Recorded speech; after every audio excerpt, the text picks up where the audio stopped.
Het is altijd een slijtageslag Le Mans. Kijk eens wat een verschil. De remschijven die prachtig opgloeien. Soper tegen Dalmas was dit. En langzaam begint het dan donkerder te worden rond de baan. Natuurlijk wordt Le Mans gereden rond zo'n beetje de langste dag van het jaar, eind juni. En is de nacht erg kort. In tegenstelling tot de wedstrijd in Daytona, waar de duisternis precies om 6 uur in gaat vallen.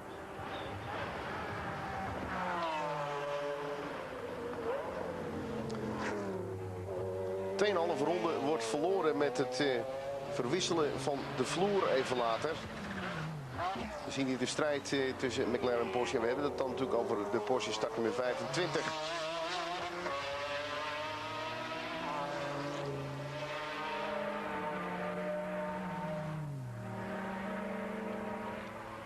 Een bikkelhard gevecht tussen Steve Soper en Yannick Dalmas.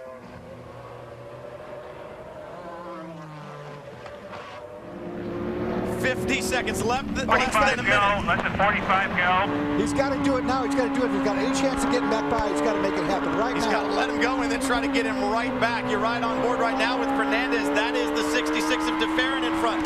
0.4 of a second at the line the last time. Fernandez is running out of time. Can he get it done? The 45, the 3 has let him by, and now one more lap. Both these drivers don't really clearly understand what happened right there. They're being told, let him by, go get him, go get him. You don't think they clearly understand? Magnussen knows exactly what he did, and he also knows he's got less than 2 miles to do it again. Bergmeister has a reprieve, but it's just about 2 miles worth of it. The leaders have taken the white flag. This is it, the last lap. On board with De Ferran, the lights behind him, Adrian Fernandez. That's not sure where that is on the racetrack now, as dark as it is, but they are battling. Can he make it? The whole thing right now rests on, can De Ferran go without running out of fuel? Can he make this last time round? Underneath the bridge, was that out from underneath the corkscrew? He's Fernandez right all over the back of him. This is into the corkscrew. Fernandez running out of time. Can he do it in turn 11? Does De Ferran have the fuel? It's downhill from here. Can he save a little bit, Dorsey? Remember the brake zone at the hairpin that we made. That's where it happens. He's going to try it here again, I guarantee you. It's the only place it can happen, but De Ferran pulls about a car length through the apex. You're almost there. Is the fuel, does he have the fuel to get it done? Right in front of him is the battle for the 45 and the 3. They're going to have another lap. The checkered flag falls. De Ferran in his final race takes the victory, but the battle in GT2 rages on. And here comes Magnussen with a Corvette running around the outside. Will he stick there? They're going to hit. Oh, they bumped. And now the 3, Magnussen loses that battle, drops wheels to the outside. That's not right, guys. It's not over with yet, Ron. He's got a couple more places he might be able to do something. Remember when Jörg Bergmeister was bumped off in the last lap at Sebring a couple of years ago, not having anything to do with it. He learned his lesson there. Was not going to happen. But Magnussen, he's not done. Boy, he's got very limited opportunity. The best place is going to be into that hairpin for the final time. Coming on the pit straightaway. That's his good shot. Through turn 5, turn 6, up the hill. 7, the little right-hand kink, then the braking for the corkscrew. He's got to stay right there, and I guarantee you he'll put a fender on him this time. Last lap. Out of the corkscrew. Through turn 9, the left-hander. A right-hander, turn 10, the very fast turn 10. Then the heavy braking for 11. If Magnussen is going to get the job done, it has to be right now. Too far back. Unless a dive bomb. Not going to happen. He's going to try at the exit. Oh, he bumps him, hits him at the exit, loosens him up. Bergmeister drives him to the wall, down the front straightaway, rubbing into the wall, and he crashes in big. Oh, they're not going to like that one. No one is going to like that when the checkered flag falls. It's great to see the competition, but enough is enough. And now tempers are going to flare on pit road. Bergmeister survives that battle. Magnussen took the big hit. And he wasn't even to dart out to the right-hand side. He's going to try it now. Down the inside into turn 1. He's got the position, but Trellier will try and cut back because the Porsche's gone too deep. He has done. And here comes Di Grassi. He wants a piece of this side by side through turn 2. Got to give each other room, guys. Oh, that's naughty. There's a touch. We've got to get them through. Treluet is hanging on. And now he gets the right-hand corner. And here comes Di Grassi. Di Grassi's going to explode into this battle any second now. Marvellous stuff. Very, very fair driving by both of those guys. That is brilliant stuff. And Di Grassi is right there going, thanks, guys. I'm right here. I'm here. Hello, hello. Can I have a play? Hartley well out ahead of this, and then the next 3 cars. There comes Di Grassi. Di Grassi down into the Dunlop. He's done straight away. He's stunning. Absolutely straight away. Gets there, makes the pass. Remember, has a tyre advantage. The Audi has a tyre advantage over the Porsche. The leading Audi there, the second place car, pretty much in the same sort of tyre area as the Porsche, but the 8 car with half stint fresher. Now he must get past his teammates here and allow them to battle themselves. Traffic. Onto another lap, 4 and 3. I think 0.068 of a second between them at the line. No. I don't think Ollie's got the grip to fight off Tonio here. No, but at the same time, Antonio, they've got a lot of respect, I believe, between all these guys at Corvette Racing, and they're not going to risk anything, not anything really silly. I can't see a bump and run. Let me put it that way. I think if there's paint traded here, there'll be words. Well, someone will be probably looking for a pink slip. Formation flying. Here comes Tonio Garcia again. He's got the run, but he's got to go the long way around. Tried the dummy. Ollie Gavin does the right thing again. Stay down. Keep low, keep low, keep low. Make your opponent go the long way. Now, can he get stopped? Oh, he's got the Turner Motorsport car ahead of him. 17th in class for the BMW that's right ahead of them. This is the GTD car, the number 96. Ollie Gavin will have to go inside. That's not the optimum line there, but Garcia has no choice but to follow through on the same line. 670. Babini is trying to hold that gap. Babini is trying to fuel save and hold that gap. Yeah, it's 28 laps that they've got to do here. They've done 28 laps. 671 to 699 now. 28 laps, that's a lot. It is a lot. The last 5 minutes. 98 on pit lane. 98 on pit lane. Oh my goodness. Richie Stanaway comes in. He's blinked. Now this could be genius. He might end up getting something out of this. The last 5 minutes is brought to you live here on IMSA Radio in sound and vision by IHG Rewards Club. The 2 Corvettes are still at it for the lead in GTLM in 7th position overall.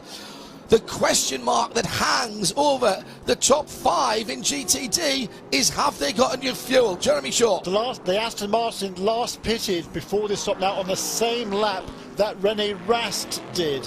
Yeah. The Lamborghini pitted 1 lap later. Damien Faulkner pitted 3 laps after that. He should be good to go. I think. And Nicky Katzberg did that splash on 677. He's fine. He's fine. Yeah. The 540 may yet be in the lead position at the end of this. Tonio Garcia through the Western Horseshoe tries to force a mistake out of Ollie Gavin. For a moment we could only see 1 Corvette. It'll be this one and 3 more from Durrani as he comes through. If we stay green, 4 minutes to go, and the battle is absolutely raging on the high banks. Tonio Garcia must be thinking, oh, I wish this was a competitor, because if it was, I would trade paint. I think he's noticed because he's got it down the inside, but Ollie Gavin moves him across. He's underneath the line. He's had to go back across to the right-hand side. And Ollie Gavin, well, this is dangerously close to weaving around now by Ollie Gavin. Yeah. He made the move to the inside, Germany, and then whizzed back across to the middle of the circuit. Yeah. It's intense. Yeah, I mean, you're not going to call a penalty for that at this stage, particularly on 2 teammates, I believe. There is the Lamborghini. Is that slow? Goes wide. Babini's slowing down. Babini's slowing down. He has. There's drama. Fabio Babini in the 20th Lambo is slowing down. Rene Rast is going to go back to the lead. The 2 Corvettes are side by side and through. Goes Antonio Garcia. And he's wide at turn 1. Through back goes Ollie Gavin. Whoa. Changing positions on the penultimate lap. And meantime, Babini is out of fuel. Fabio Babini, the 28 car, is slowed in the infield section.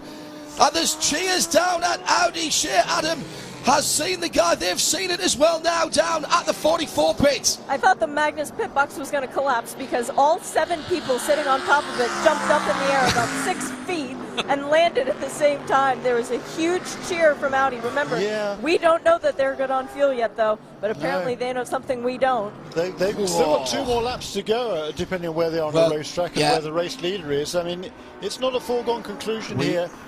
We had an Audi run out of fuel on the final lap 2 years ago. I remember it. I remember it well. And the 44 slowing. The 44 is slowing on the far side of the circuit. The Audi, the Magnus Audi is slowing as well, and Katzberg is going to come through. Has he picked up speed again? He's picked up speed again. He's wiggling around. It's on the banks. It is a real problem to get fuel pressure on the high banks. Talking to Brad Kettler about this, everybody struggles through the tri-oval, and the battle for the lead is back on again. Here's the 540 coming through. He's right on his tail, down into turn number 1, and the 540 of Nicky Katzberg goes round the outside. This is the battle for the lead in GTD.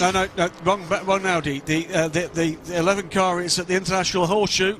540 is about 6 seconds back now. Wow. Oh my goodness me.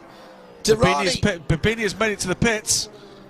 It's gone, gone for Babini. Damien Faulkner's in 3rd position for Dodge, and it may be better than that yet. There's only 10 seconds between Rast. The white flag is out this time, 3.5 miles, and still you can't write the headlines. The 54th Rolex 24 Daytona will go to the wire. Live on IMSA Radio and TV from the Daytona International Speedway. The last 50 seconds, the last 3.5 miles now, brought to you by IHG Rewards Club, and Pipi Girani has 21 seconds on the field. That is the only conclusion, the only foregone conclusion out there. One single stutter from Rene Rast, and Katzberg will be on him. It's 8.5 seconds between 1st and 2nd. He's going to have to do another lap, though, of course isn't he is. Absolutely.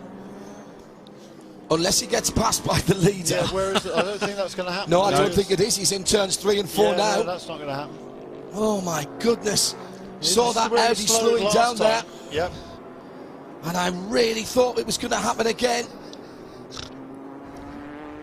Pipo Tirani out of the WEC for 2016. Picked up by Scott Sharp and Ed Brown for ESM. Has been a breakout race for this young man.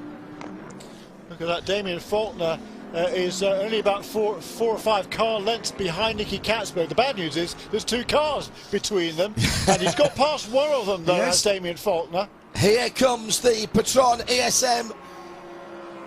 Well, what a difference a year makes. 3 different manufacturers for their chassis last year, and they will start 2016 in the IMSA WeatherTech Championship.